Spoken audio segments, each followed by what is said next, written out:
Hello friends, this is Dr. Richa Dubey and again I welcome you all in my class E-Science कक्षा.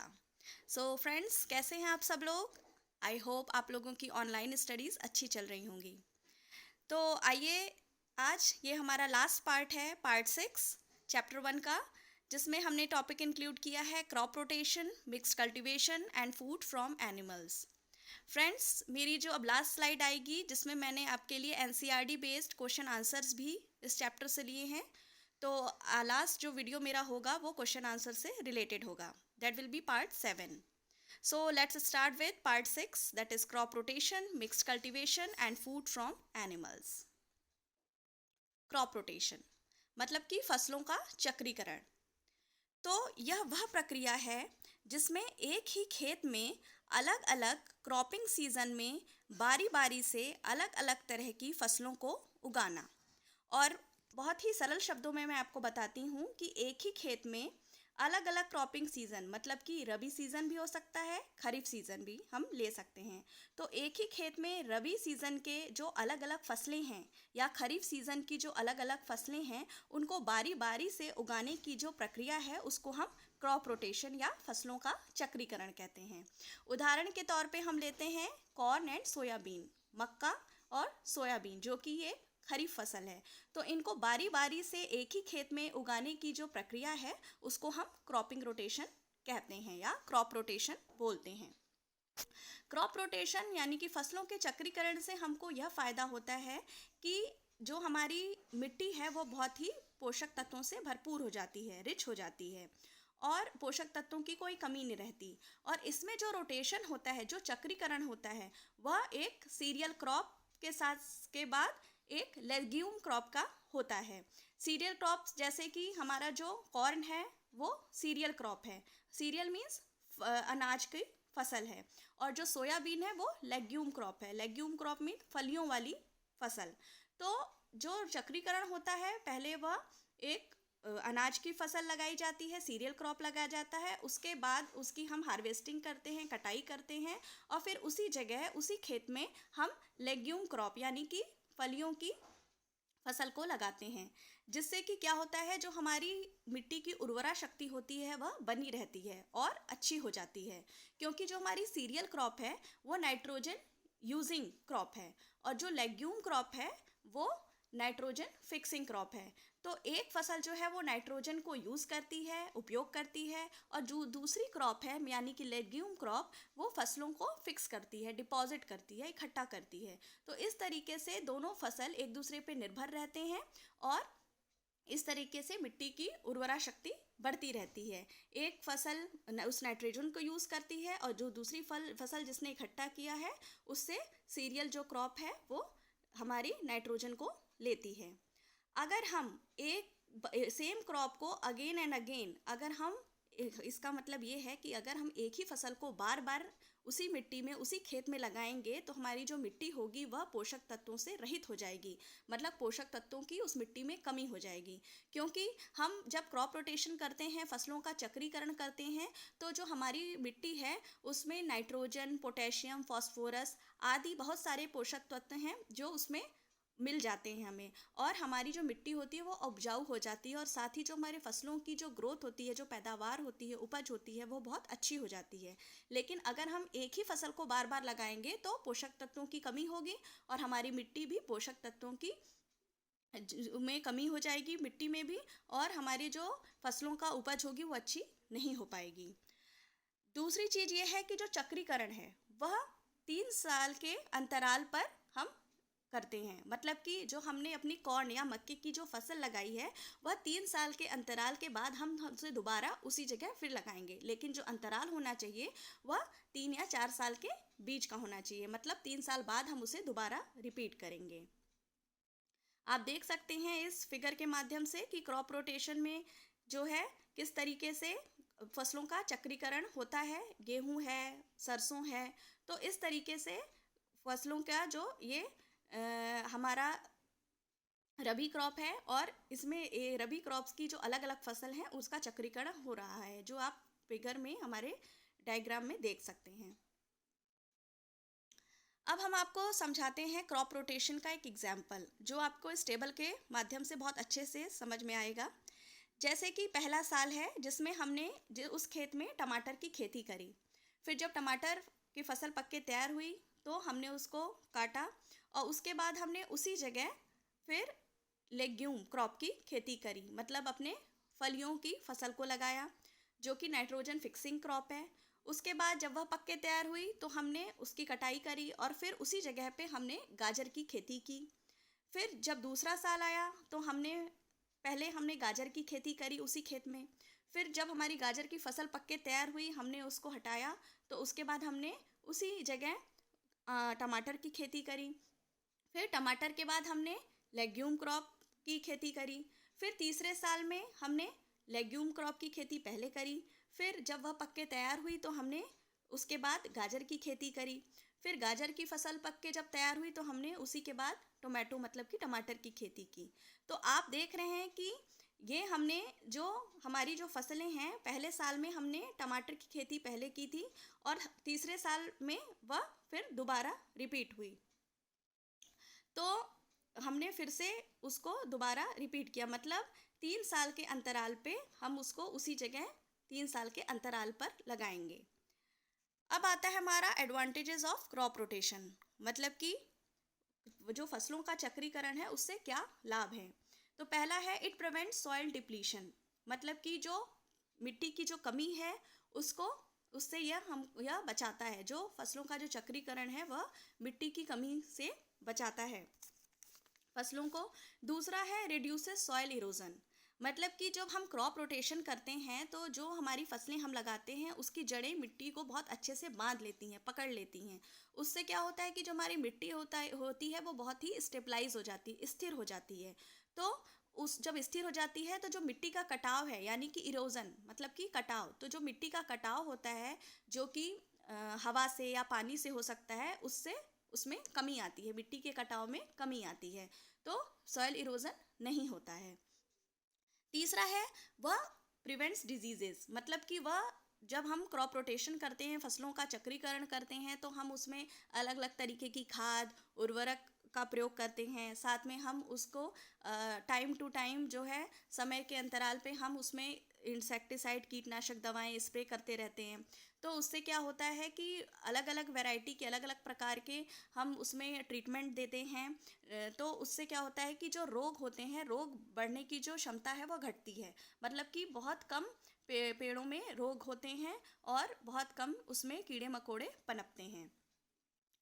Maintain soil fertility, साथ ही जब हम फसलों का चक्रीकरण करते हैं तो यह मिट्टी की उर्वरक शक्ति को बढ़ाता है, क्योंकि जब हम क्रॉप रोटेशन करेंगे, हमने ये चीज़ पहले भी आपसे डिस्कस की है, तो जब क्रॉप रोटेशन होगा, फसलों का चक्रीकरण होगा, तो उसमें नाइट्रोजन, फास्फोरस, पोटेशियम आदि पोषक तत्वों की बढ़ोतरी होगी। तो उससे क्या होगा, जो मिट्टी है उसकी उर्वरक शक्ति बढ़ेगी, फसल में जो अच्छी उपज है उसकी शक्ति बढ़ेगी, और फसल की उपज अच्छी होगी उस मिट्टी के माध्यम से। साथ ही ये वीड्स, यानी कि आपके जो हम इसमें क्या करेंगे, निराई गुड़ाई भी करते हैं, तो उससे क्या होगा, जो हमारे वीड्स हैं यानी कि खरपतवार, तो खरपतवार में कमी आएगी या वो रुक जाएंगे या उसमें नियंत्रण होगा। क्योंकि जब हम अलग अलग फसल बार बार लगाएंगे तो हम पौधों की अच्छे से जुताई करेंगे, उसकी मिट्टी को अच्छे से मिक्स करेंगे, उसमें जो वीड्स हैं यानी कि खरपतवार हैं उनको उनकी निराई गुड़ाई अच्छे से करते रहेंगे। तो इससे क्या होगा कि जो हमारे खरपतवार हैं, जो हमारे वीड्स हैं, जो हमारे अनडिज़ायरेबल प्लांट्स हैं जो फसलों के साथ उगाते हैं, उनमें कमी आएगी। अब आते हैं हम मिक्स्ड कल्टीवेशन पे। तो मिक्स्ड कल्टीवेशन को हम मिक्स्ड क्रॉपिंग भी कहते हैं और हम इसे पॉलीकल्चर भी कहते हैं। तो मिक्स्ड कल्टीवेशन वह प्रक्रिया है जिसमें हम एक ही समय पे एक ही खेत में दो या दो से अलग तरीके के फसलों को एक साथ उगा सकते हैं। यह मिक्स्ड कल्टीवेशन की प्रक्रिया है और हम कहते हैं मिश्रित कृषि भी। हम इसका उदाहरण ले सकते हैं, जैसे लेग्यूमिनस प्लांट है जिसमें कि पल्सेस आती हैं, मतलब कि हमारी दालें, और यह नाइट्रोजन फिक्सिंग फसल है। और साथ में सीरियल्स हैं जैसे कि वीट, गेहूँ, तो ये अनाज की फसल हैं। तो इनको हम एक साथ उगाते हैं। जिससे क्या होता है, जो हमारी लेग्यूमिनस प्लांट है ये हमारे नाइट्रोजन को फिक्स करने वाले प्लांट हैं, और जो हमारे सीरियल क्रॉप हैं, जो हमारे सीरियल्स अनाज की फसलें हैं, वो नाइट्रोजन को यूज़ करने वाली फसल हैं। तो इससे क्या होगा कि वह एक दूसरे पर निर्भर रहती हैं और एक दूसरे से पोषक तत्व प्राप्त करते रहते हैं। जिस भी प्रकार का पोषक तत्व उन्हें चाहिए वो एक दूसरे से प्राप्त कर सकते हैं। इसमें एक बात और ध्यान देने वाली बात है कि जो भी हम दो या दो से ज़्यादा प्रकार के जो भी फसल हम यहाँ लगाते हैं वह एक ही सीज़न के होते हैं। जैसे रबी क्रॉप है, तो रबी क्रॉप में जितने भी क्रॉप्स आते हैं, हमारी वीट है, ग्राम है, मस्टर्ड यानी कि गेहूँ, चना, सरसों, तो इन क्रॉप को, इन फसलों को हम एक साथ लगाते हैं एक ही समय पे एक ही जगह। तो इनको हम साथ में लगाते हैं, और इससे क्या होता है कि जो भी हमारी मिट्टी की उर्वरा शक्ति है वो बढ़ती है, और ये जो फसल है वह एक दूसरे से पोषक तत्व एक दूसरे पर निर्भर है, एक दूसरे से अलग अलग तरीके के पोषक तत्व प्राप्त करते रहते हैं और इनकी उपज अच्छी होती है। अब आता है हमारा फूड फ्रॉम एनिमल्स। दोस्तों, हम तो ये जानते हैं कि पौधे हमारे लिए बहुत ही महत्वपूर्ण हैं। पौधों के हर भाग से हमको अलग अलग विभिन्न प्रकार के भोजन प्राप्त होता है। जैसे कि पौधों की जो जड़ है, तना है, पत्ते हैं और फल हैं, उसकी फूल हैं, हमें हर भाग से कोई ना कोई, किसी न किसी प्रकार की सब्जी या खाने योग्य चीज़ें प्राप्त होती हैं। तो उसी प्रकार जो जानवर हैं वो भी बहुत ही महत्वपूर्ण रोल प्ले करते हैं, वो भी बहुत महत्वपूर्ण भूमिका निभाते हैं, क्योंकि उनसे हमको दूध और उससे बने विभिन्न प्रकार की वैरायटी के प्रोडक्ट्स हमको मिलते रहते हैं। तो एनिमल्स भी, जानवर भी बहुत ही महत्वपूर्ण भूमिका अदा करते हैं हमको भोजन प्रदान करने के लिए। इसके लिए सबसे पहले हमें एक मुख्य बिंदु को समझना बहुत ज़रूरी है कि एनिमल हस्बेंड्री क्या है।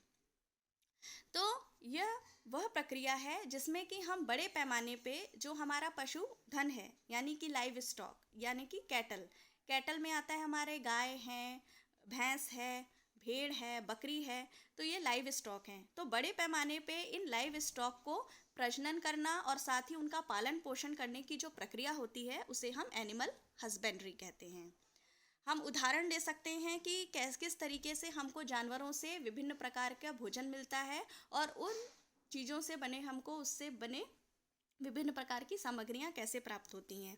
जैसे कि मीट, वो हमको बकरी से, फिश यानी कि मछली से, मुर्गे से और साथ ही भेड़ से भी प्राप्त होती है।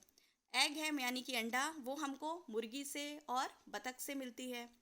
दूध, दूध हमको गाय से, भैंस से, फीमेल बकरी से, फीमेल ऊंट से मिलती है, और साथ ही उस दूध से हमें बहुत सारी सामग्रियां प्राप्त होती हैं, उससे बहुत सारे प्रोडक्ट्स हमको प्राप्त होते हैं।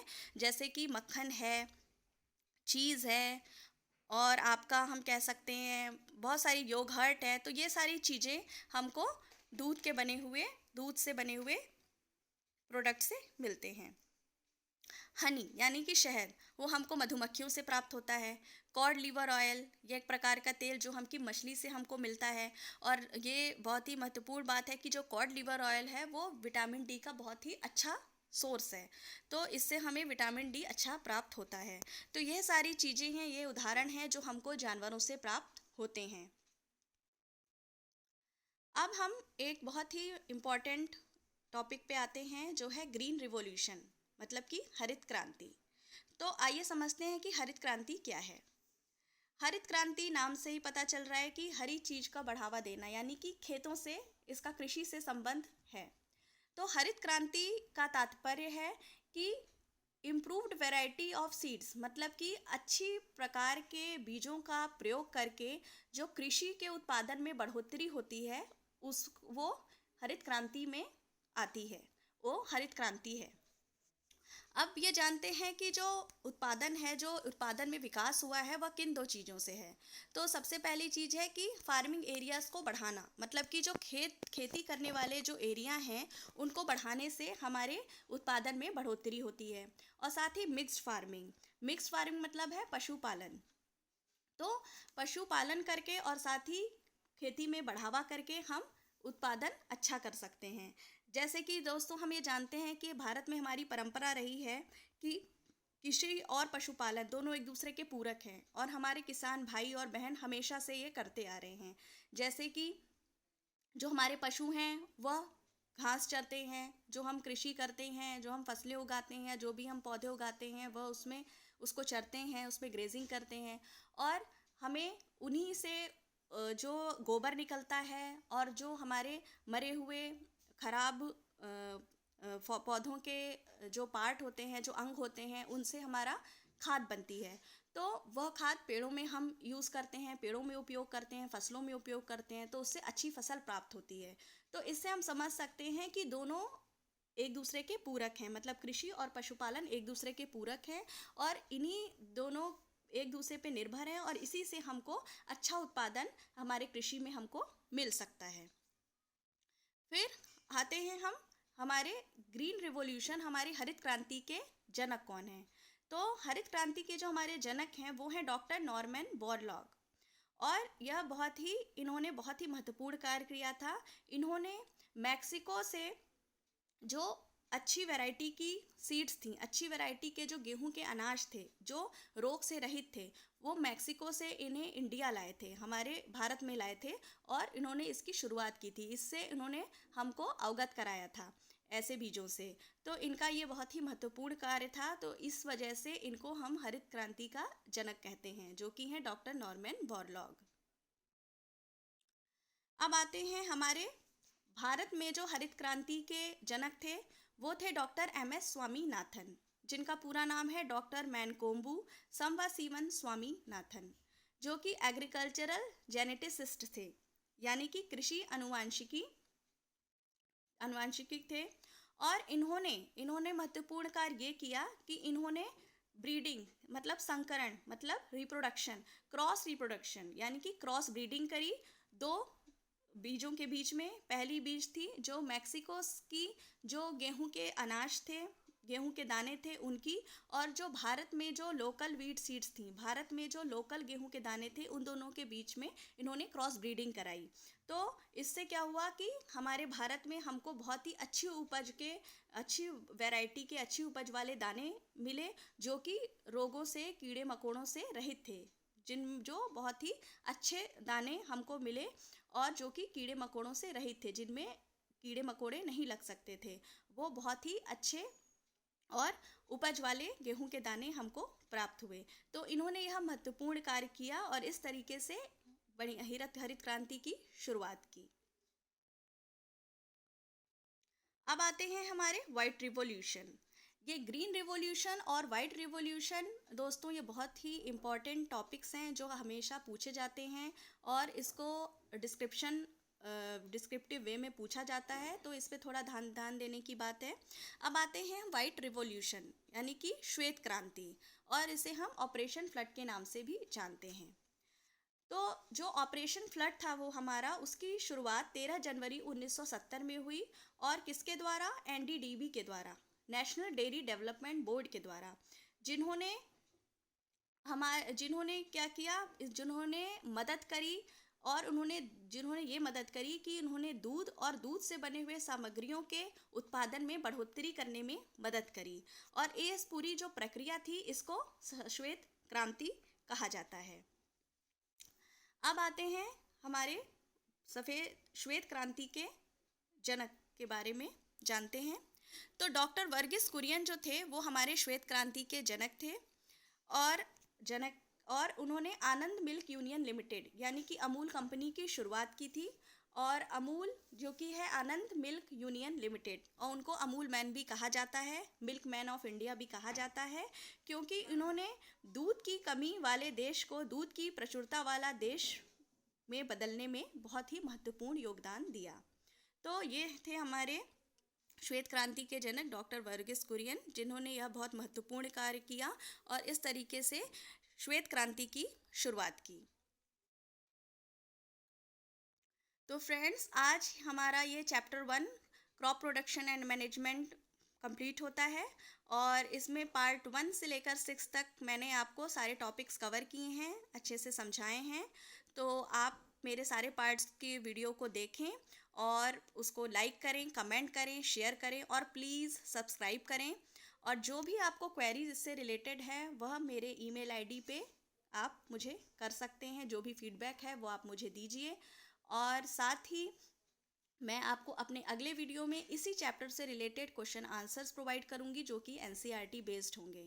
सो friends, thank you so much for listening, for seeing my video, और thank you so much. Stay home, stay safe.